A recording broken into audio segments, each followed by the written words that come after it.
পূজা যখন আইসা গেছে পার্লারে তো যাইতেই লাগবো। তো আমার মা কয় চল একটু পার্লারে যাই, একটু একটু সুন্দর হয়ে আসি গে। আমি কই চলো তাহলে তোমার একটু সুন্দর বানায় নিয়ে আসি গে। তারপরে বৃষ্টির মধ্যে এই যে বাজার দিয়া যাইতেছে, কি সুন্দর সুন্দর সবজিগুলা দেখে নিয়ে মন করতেছে মানে নিয়ে যায় রান্দা খাই।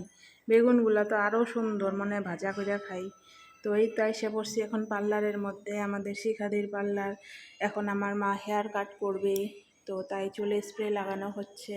তো ফাইনালি দেখো কি সুন্দর করে হেয়ার কাটটা করা হলো। খুব ভালো হয়েছে, কাটাটা দারুণ লাগছে, শুকানোর পরে তো আরও সুন্দর হয়ে গেছে।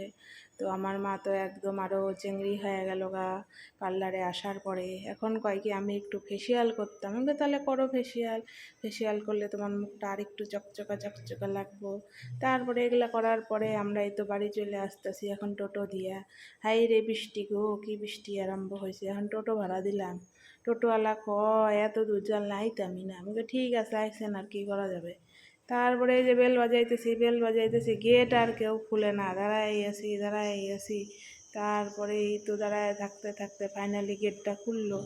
তারপরে এই যে দরজাটা খুলে ফেলাইলাম, এখন ঘরের ভিতরে ঢুকে ভাত খামো।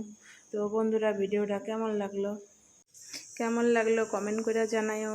তো মারে তো চকচকা বানাই আনছি, তো আমিও আর একদিন যাবো চকচকা হইতে। তো বন্ধুরা, বাই বাই, টাটা, সিউ। সবাই পূজা সুন্দর করে কাটাবে আর সুন্দর কেনাকাটা করবে।